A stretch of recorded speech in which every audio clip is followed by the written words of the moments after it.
I just kind of wanted to open it up to the room just to get started. I mean, I thought the ending was pretty heavy, but just kind of with a general question about, what were the different types of bullying that we saw throughout this amazing play?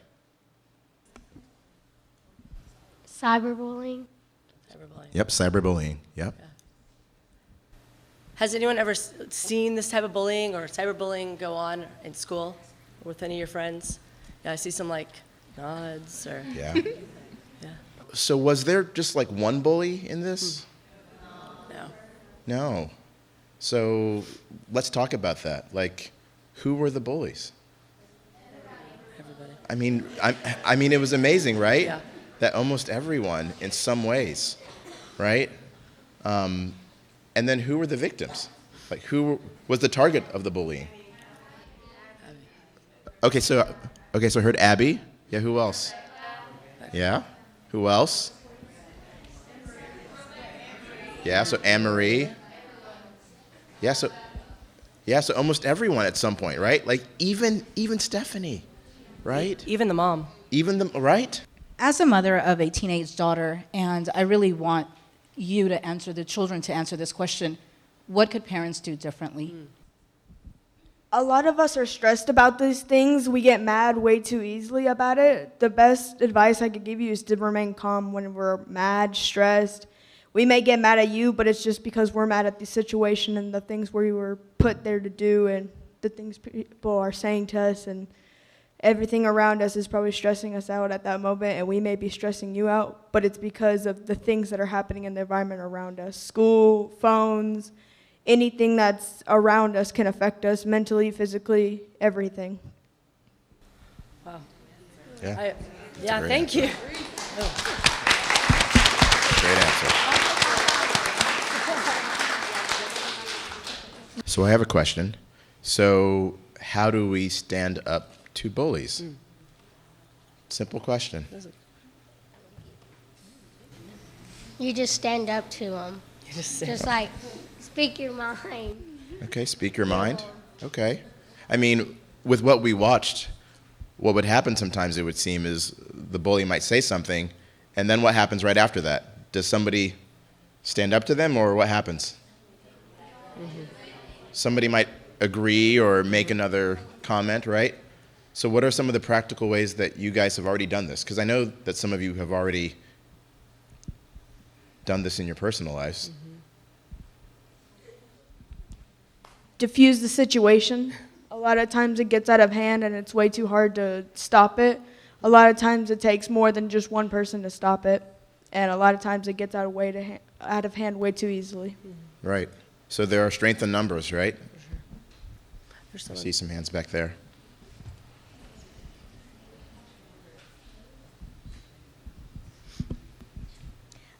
Even if it's not if someone's doing something wrong, you should stand up for the person getting bullied, because if you stand up for someone who's nice, then you'll have better friends than standing up for someone who's mean. But what if you want to be popular? Want to belong. Well, Sure. No, what do you do? well, Right. you won't know those people your whole life, so I like that. Yeah? just That's true.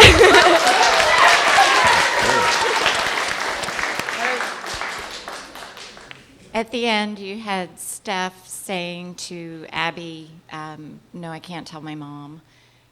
How would you counsel? Let's say that Abby then comes to you and says, my friend is cutting herself. How would you counsel her to get help? Well, I think that is hard when you have parents who aren't on board. That is really hard. I mean, for example, with Stephanie, she felt like she couldn't go to her parents. That's where you can talk to your school counselor.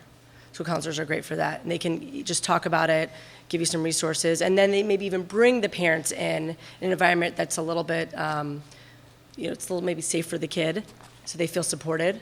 So I think that's one way. Did you? Well, I also wish that Abby had told her mom the truth about what was going on, right? Because it seemed like through the play, even Abby's mom evolved and became more of like an ally. Like at the very start of the play, I was like, why didn't Abby's mom ask her what was going on? But then as it went on, she seemed more engaged, and I wish that Abby had told her mom what was going on with Stephanie, because I think other friends' parents can also be a great resource. So there are boys in here. There are boys. This was called The Secret Life of Girls, but I mean, do boys bully? So I would like to hear from one of the young men in here, what does bullying look like amongst boys? Please, one of you grab the mic and tell us. Does it look the same? I don't know, right? Go ahead. Go ahead. No, it's good. Go ahead. Go ahead. No. All right. I got you. Okay. So, bullying is basically for boys. Punching them in the forehead, and then you slap them in the cheek, and then you gut them. So boys can be more physical, I feel, is what you're saying. Okay. Let's hear from another boy. Calling each other names, Yeah. different names, to make fun of them. And sometimes boys just make fun of each other to make their friends laugh and stuff like that. So then what's the difference between like teasing and bullying? What's the difference? Well, when you bully, you kind of just want to see the person feel bad. That's just kind of how bullying is. And teasing is just kind of just to act funny and stuff.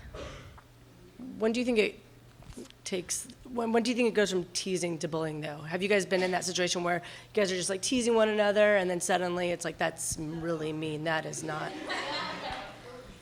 Yeah. Well, the line between teasing and bullying is teasing is kind of like a one-time thing, and it doesn't. Well, maybe it doesn't last as long, but bullying can go a long way. It can like affect someone.